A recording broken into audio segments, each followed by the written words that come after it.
Maybe you've never heard of him, but in the 1960s and early 1970s, he was the prince of the moment, and his blood couldn't have been any bluer.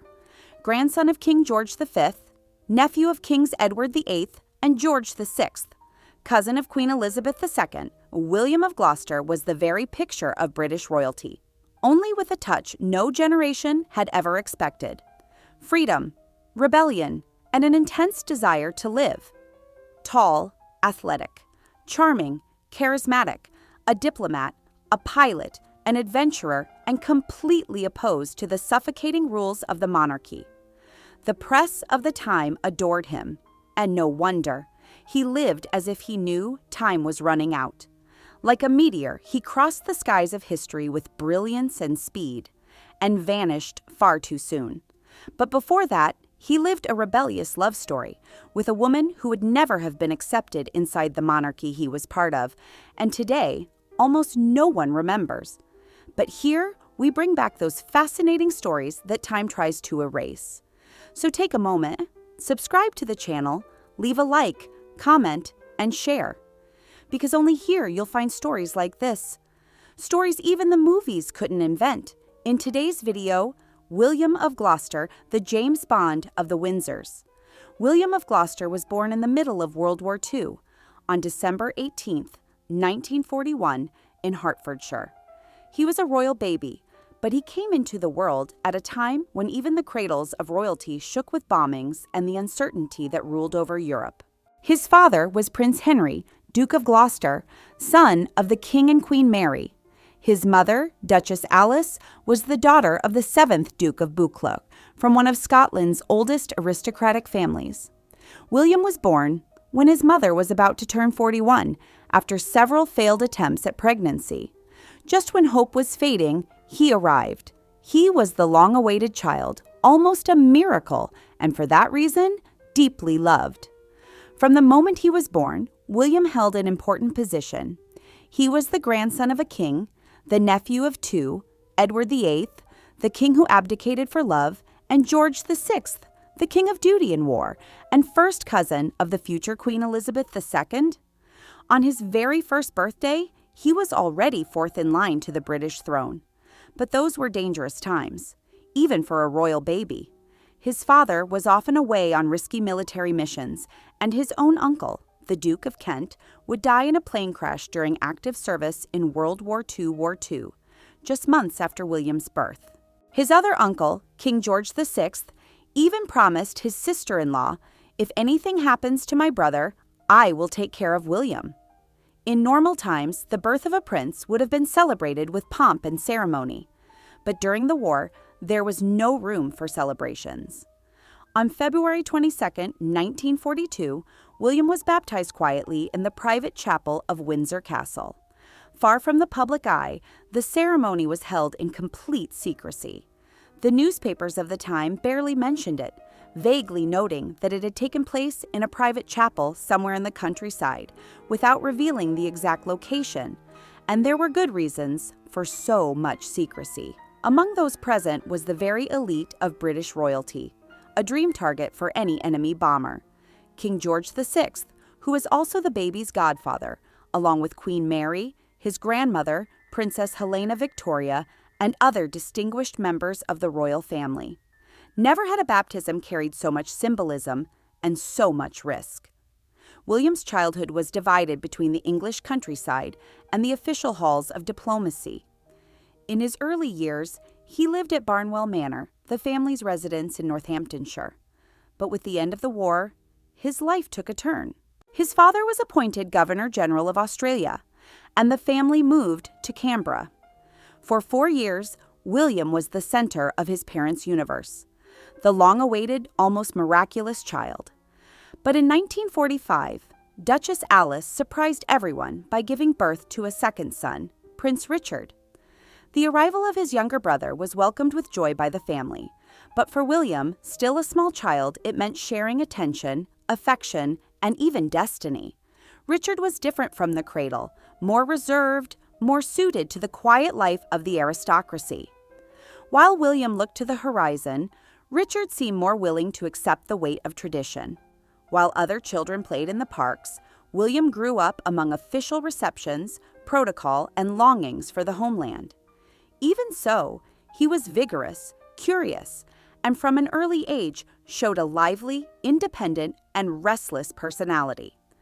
Back in England, young William developed a close and affectionate relationship with his cousin, the then Princess Elizabeth.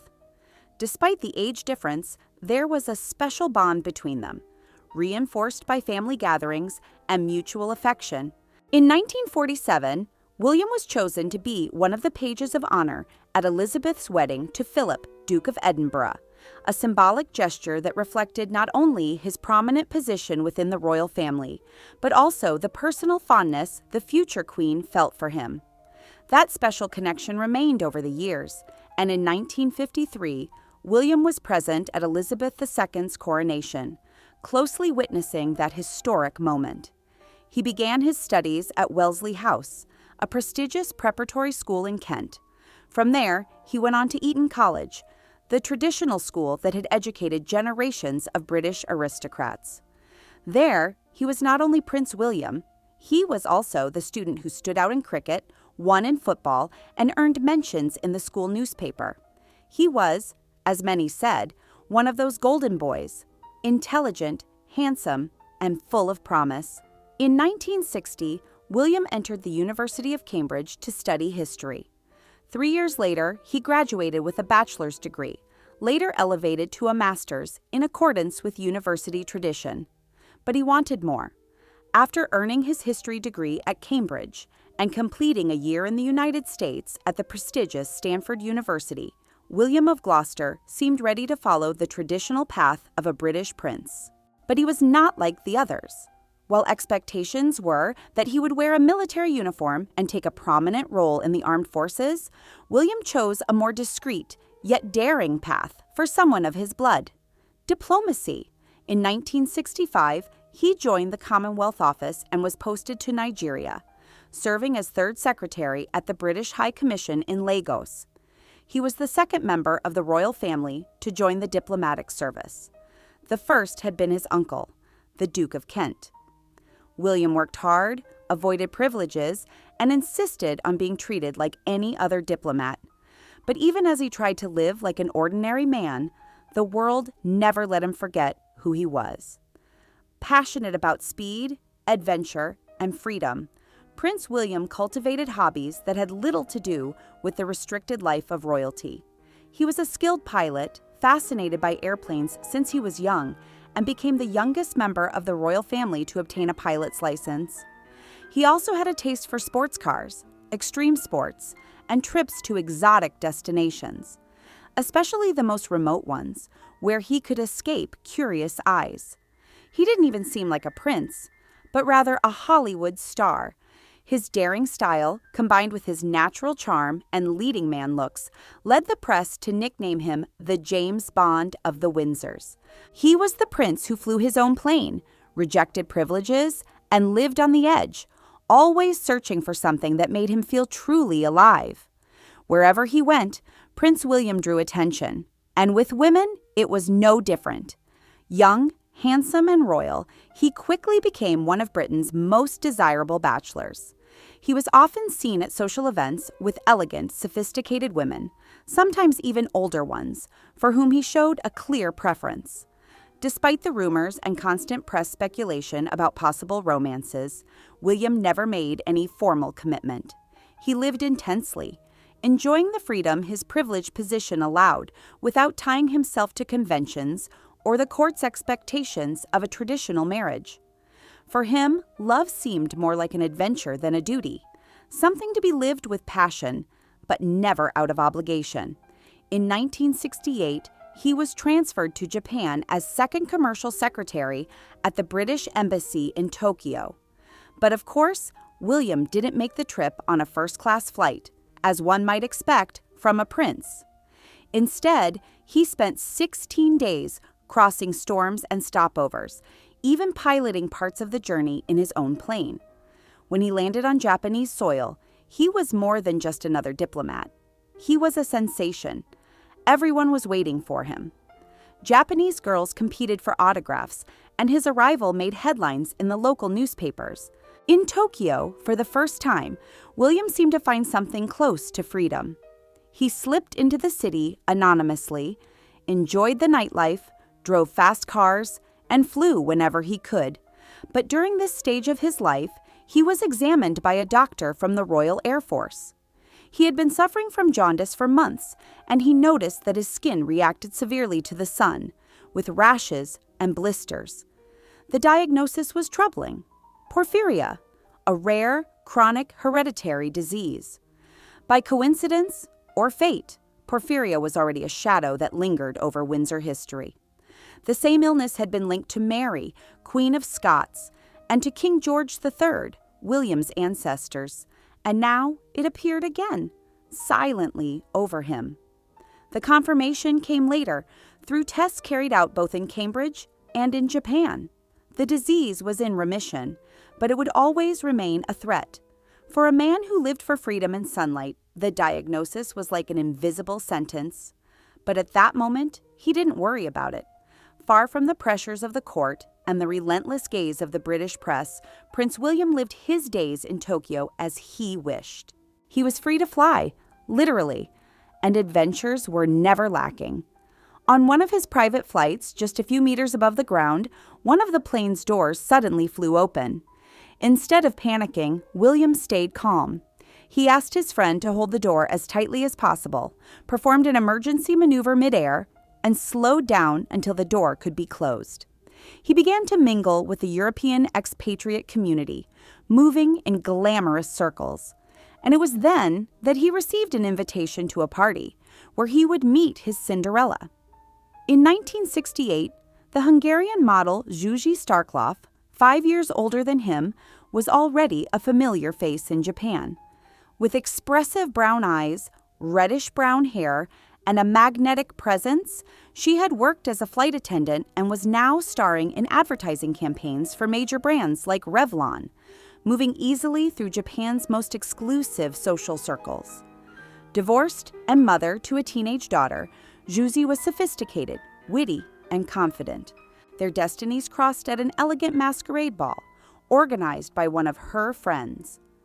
Excited by the idea of meeting the famous gallant prince who was making headlines in Tokyo, Zsuzsi asked her friend to invite him, and she wrote a playful, handwritten note. "Dear Prince Charming, we've heard that a party is not a party without you. Besides, I've lost one of my slippers." Signed, Cinderella. William couldn't resist the charm of the joke. Dressed as the masked Lone Ranger, he crossed the room and asked her to dance. Zsuzsi, radiant in her Indian princess costume, accepted. The flirting was immediate, the connection overwhelming. From that moment on, the romance unfolded with intensity. William and Zsuzsi rented a hideaway on the shores of the Pacific, far from the world's eyes. There, they lived like an ordinary couple. He loved making her breakfast, washed the dishes, laughed at simple things. She, in turn, treated him naturally, without bows or ceremonies. That lightness was, perhaps, the greatest gift Zsuzsi gave him. He became so involved that he decided to take a bold step. He sent a photo of Zsuzsi to his family in England, hoping to sense the palace's reaction. He wanted to know, would she be accepted? Would her past, as a divorced woman, a foreigner, a mother, and Jewish, matter more than what he felt? The answer, unfortunately, was not what he had hoped for. The royal family already knew, since the prince's steps were closely monitored, but they preferred to believe it was just a passing romance, a fleeting distraction. But once the photo and the news reached them, the winds shifted in London. Advisors, relatives, and even the Queen herself began to worry. A romance with a divorced, foreign woman, with a background outside the standards of royalty, brought back unwanted echoes of King Edward VIII and Wallis Simpson. The comparisons were inevitable. William's bond with the Hungarian woman could put everything at risk. The monarchy began to act quietly. Something had to be done. In September 1969, Princess Margaret, Prince William's cousin, arrived in Tokyo with her husband, Lord Snowdon, to attend British Week, an official event aimed at strengthening trade relations between the United Kingdom and Japan. But behind the official agenda, Margaret had a more delicate personal mission: to closely observe her young cousin's relationship with Juji. During her visit, Margaret met with William, and they spoke at length. According to accounts, she was cordial, but also made her advice clear. He should be cautious, avoid rash decisions, and watch how things developed before moving forward. Margaret, despite her diplomatic stance, was driven by the bitter experience she knew all too well. She herself had lived through a great forbidden love years earlier. In 1953, the year of Queen Elizabeth II's coronation, Margaret fell deeply in love with Captain Peter Townsend, a divorced and older man considered unsuitable for a royal marriage. As intense as the feeling was, Margaret gave up that love in order to fulfill her duty, facing the pain of a personal sacrifice that marked her forever. That past weighed heavily on Margaret and shaped her attitude toward William. She understood the conflict between love and duty, and yet she did not want to see her cousin follow the same turbulent path. Her role on that journey was, therefore, a mix of guidance and restraint, as she tried to protect William from the sorrows she herself had endured. Despite William's determination to bring Juji into his future life, the rejection from the royal family was severe. Juji did not fit the expected profile. She was older, foreign, divorced, a mother, and of a different faith, everything seen as insurmountable obstacles by the monarchy. Torn between his love for Juji and his loyalty to his parents, who saw him as the ideal heir, William faced an agonizing inner battle. The royal family, especially the Duke of Edinburgh, expressed strong opposition, fearing scandal and damage to the family's reputation. That pressure contributed to the strain on the relationship.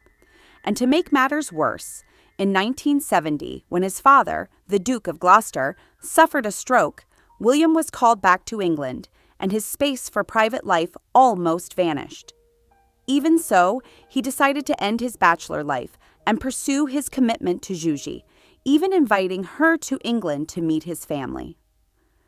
Juji traveled alone in July of that year to join William at the royal family's estate.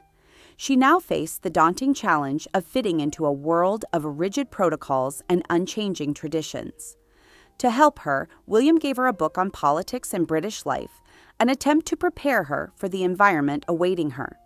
The first photographs of the couple together were taken at Barnwell Manor, the family's bucolic retreat, where they showed genuine smiles and moments of joy. She later recalled in a documentary that William's parents received her warmly, and that the visit was very pleasant. In the months that followed, William and Juji stayed in touch through letters and phone calls, nurturing a fragile hope. Prince William of Gloucester's true intentions regarding his romance with Juji Starclough were never entirely clear. In an interview given in 1972, he stated that if he ever married, it would be to someone who was suitable not only for him, but also in the eyes of other members of the royal family. Around that same time, William was seen with another woman, Nicole Seif, who was also divorced and the mother of 2 children. Yet he still wore discreetly a ring he had commissioned for Juji. Despite the time and the distance, she remained in his heart.